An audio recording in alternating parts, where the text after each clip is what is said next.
Vamos a comenzar a repasar conceptos que han visto en materias anteriores. Recordemos el concepto de fuerza, ¿sí? Si aplicamos una fuerza a un cuerpo rígido, el mismo se pone en movimiento o modifica su velocidad. En cambio, si tenemos un cuerpo deformable, pensemos en un cuerpo elástico, la fuerza que uno aplica puede generar una deformación, no solo generar un movimiento o modificar el mismo. De lo que aprendimos en física, sabemos que la aplicación de una fuerza a un cuerpo debe seguir o cumplir la primera, segunda y tercera ley de Newton. Cuando ejercemos una fuerza sobre un cuerpo, generamos esfuerzos. Los esfuerzos pueden ser de compresión o de tracción. Estos esfuerzos se calculan dividiendo la fuerza por unidad de área.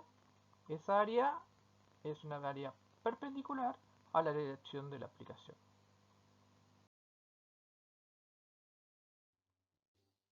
Por otro lado, si aplicamos un par de fuerzas paralelas no colineales, generamos un esfuerzo de corte o esfuerzo cortante o tangencial o de silladura.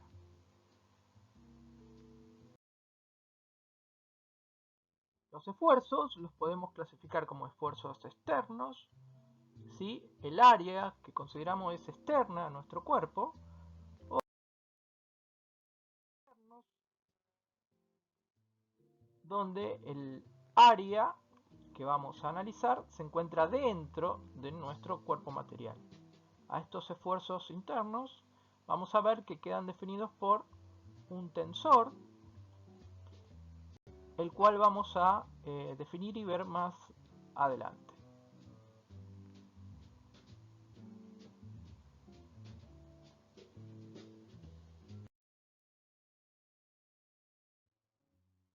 Los esfuerzos generan deformaciones, ¿sí? Las deformaciones pueden ser elásticas, pensemos por ejemplo en una bandita elástica que al aplicarle una fuerza se deforma, se estira y al dejar de aplicar dicha fuerza retoma a su forma original.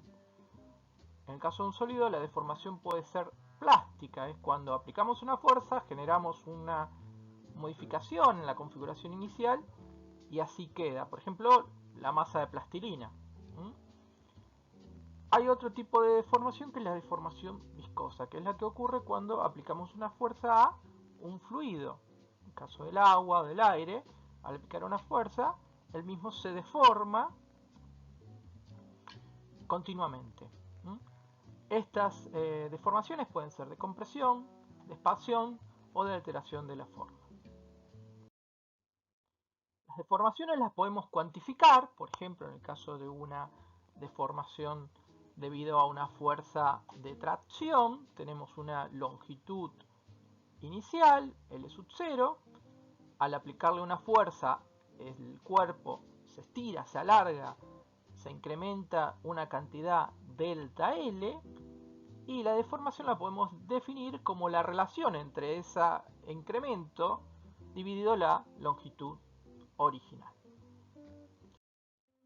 En cambio, si tenemos un esfuerzo cortante, la deformación se va a cuantificar o a definir por el ángulo, o mejor dicho, la tangente del ángulo que forman el incremento delta L sobre L.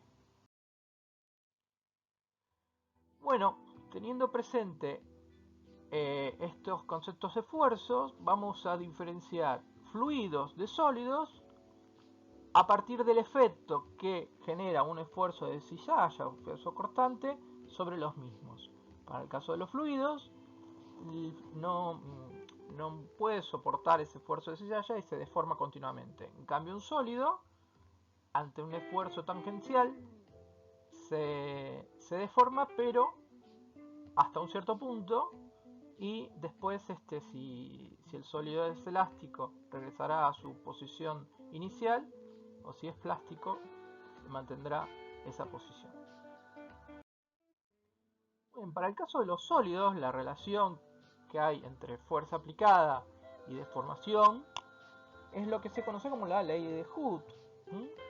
En este caso, esta ley se puede representar a través de un resorte, es decir, si durante un tiempo T1 o un tiempo T2 yo aplico una determinada fuerza, un determinado esfuerzo, durante ese tiempo se genera una determinada deformación. En el momento, en el instante en el cual dejo de aplicar la fuerza, la deformación desaparece. Eso es para un sólido elástico. La relación entre esfuerzo y deformación viene dada a través de una constante que es el módulo de Young.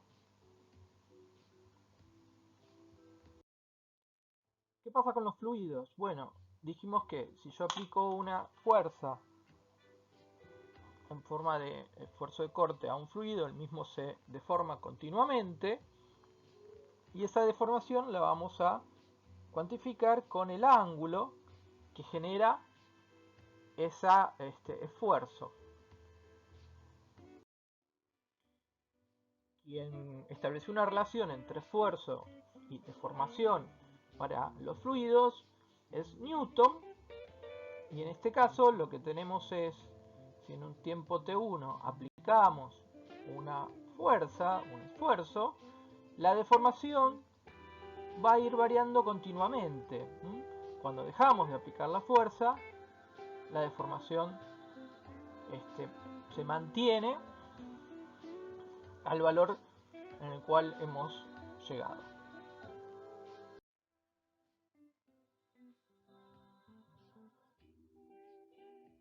La ley de Newton en relación al esfuerzo de corte como fuerza dividido el área tangencial y al coeficiente de proporcionalidad entre esfuerzo y deformación se lo conoce como viscosidad.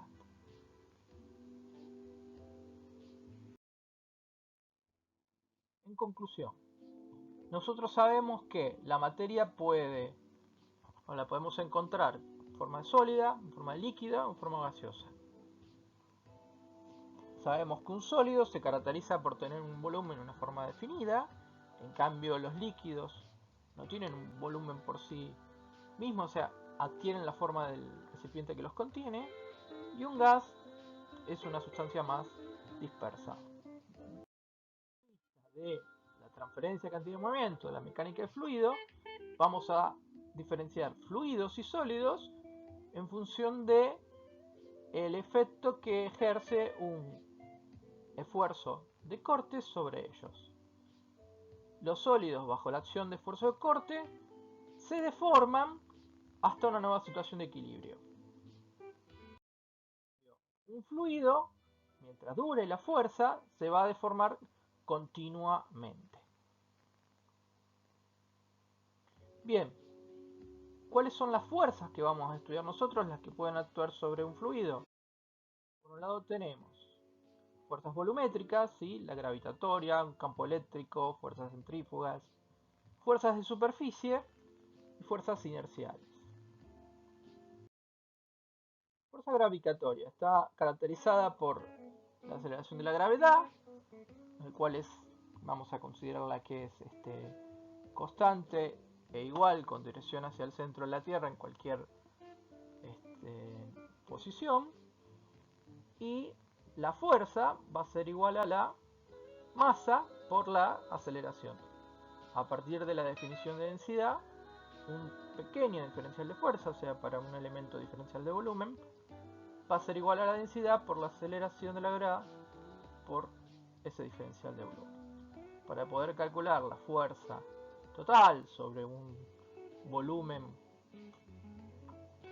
dado, tendríamos que aplicar la integral de esa diferencial de fuerza, ¿sí?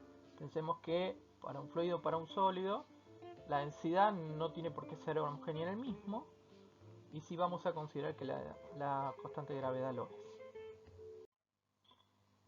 La fuerza de gravedad va a estar caracterizada a partir del vectorcito aceleración de la gravedad, o sea, nuestro vectorcito G, de componentes G sub x, G sub y, G sub z. Lógicamente que esas componentes van a depender de cómo orientemos nuestro sistema coordenado. En el caso de que nuestro sistema coordenado tenga, por ejemplo, el eje Z con una orientación paralela a nuestro vectorcito G, pero en sentido contrario, las componentes en X y en Y serán 0 y la componente en Z va a ser menos el valor de la aceleración de la gravedad, el cual vamos a tomar como 9,82 metros por segundo al cuadrado. ¿Sí? Lo que siempre se va a mantener constante es que el módulo del vector G va a tomar ese valor. En algunos casos, por ejemplo, si aparece un plano inclinado, nos va a convenir orientar nuestro sistema coordenado de manera que alguno de los ejes sea paralelo al plano inclinado.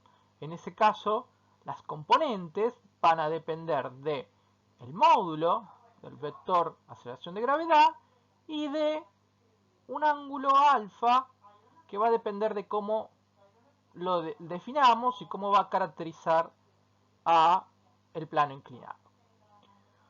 Otra cuestión a considerar para el vector aceleración de gravedad es que nos conviene definirlo a partir de una función escalar phi como un campo vectorial que se obtiene a partir de derivar esta función. Si aplicamos el operador nabla, que es el operador gradiente de phi, y le cambiamos el signo, vamos a obtener que menos el gradiente de phi va a ser igual a nuestro vectorcito G. Es decir, podemos expresar el vector de aceleración de gravedad a partir de una función escalar phi, que representaría una función potencial en este caso. Y lo podemos hacer porque el vector G es un vector constante. Bien, ¿qué sucede con las fuerzas de superficie? Para un volumen diferencial, las fuerzas de superficie estarán representadas por las fuerzas de contacto que realizan los volúmenes que lo rodean. Entonces vamos a definir un vector tensión o vector esfuerzos en un punto como la fuerza por unidad de área que actúa sobre un elemento diferencial de superficie que rodea al diferencial de volumen. Si tenemos un diferencial de área, cuya área va a estar dada por ds, un escalar, la dirección de esa área va a estar caracterizada por el versor n, normal a la misma. Por lo tanto, la fuerza de superficie de ese elemento diferencial va a quedar representado por el producto del vector T, vector tensión, por el diferencial S.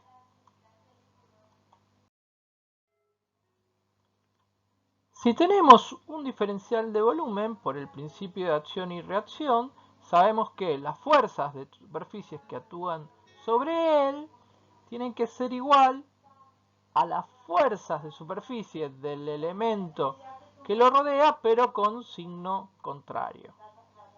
Entonces, para calcular la fuerza resultante, solo nos interesará saber las fuerzas que actúan sobre el exterior de nuestro pequeño volumen de control. Bien, supongamos ahora que tenemos un sólido, en el cual hay un conjunto de fuerzas, F1, F2, F3, F4, F5, F6, F7, que actúan sobre el mismo. Si ese sólido está en equilibrio, se tiene que cumplir que la sumatoria de las fuerzas tiene que ser igual a 0 y la sumatoria de los momentos tienen que ser igual a 0. Si partimos ese sólido con algún plano, en este caso lo vamos a llamar omega, y analizamos la parte comprendida entre ese plano y las fuerzas F1, F7, F6, F5, se tiene que cumplir que las sumatorias de estas fuerzas tienen que igualar a las fuerzas sobre dicho corte. Entonces, lo que vamos a encontrar es que la integral de nuestro vector de tensiones sobre esa superficie omega tiene que ser igual a la sumatoria de las fuerzas que actúan sobre todo el volumen. Si tomamos cualquier otro plano, por ejemplo omega 2, se va a cumplir la misma relación. Es decir, si realizamos un corte y sumamos las fuerzas que quedan actuando sobre esa parte del cuerpo, tiene que ser igual a las fuerzas resultantes sobre el área de dicho corte. En conclusión, si partimos al cuerpo en dos pedazos, esos pedazos van a estar separados por ese corte en la superficie omega 2. Si aplicamos la condición de igualdad a uno de los lados y lo comparamos con los otros, llegamos a la conclusión a que la integral de nuestro vector tensión es igual a la sumatoria para uno de los cuerpos y para el otro cuerpo va a ser igual a menos esa integral. Conclusión, lo que vamos a poder decir es que la tensión, el esfuerzo, va a depender del punto que consideremos, de la superficie, o sea, el plano elegido que pase por dicho punto, lo cual va a estar definido por la superficie y la orientación. El primer postulado de Cauchy nos dice que ese vector tensión que actúa en un punto material P va a ser función del punto y del plano, caracterizado por el vector n.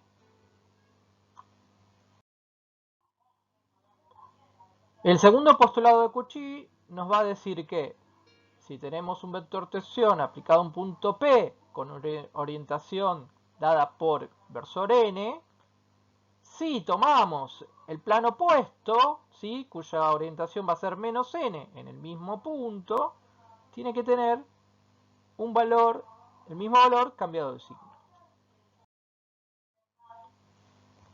Bien, sabemos entonces que a las tensiones en un punto P y eligiendo un plano dado por el versor n, se pueden caracterizar a partir de nuestro vector tensión. También lo que podemos hacer, dado que es un vector, descomponerlo en una componente normal al plano y otra tangencial al mismo. Por ejemplo, si tuviéramos un punto P y trazamos un plano XZ, o sea, y igual 0, y sobre ese punto con esa orientación aparecerían los esfuerzos caracterizados por este vector T, el mismo lo podemos expresar en función de las tres componentes de ese vector.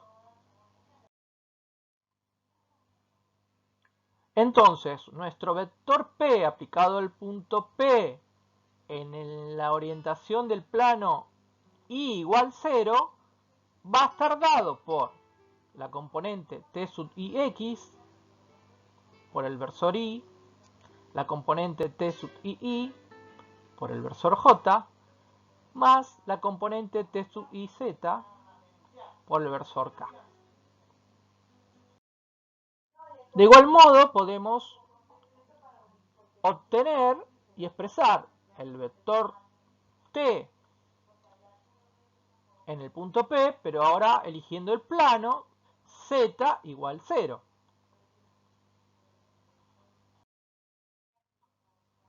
De igual modo, si elegimos un plano X igual 0, podemos expresar al vector tensión aplicado al punto P en el plano X igual 0 con tres componentes, T sub XX, T sub XY, T sub XZ.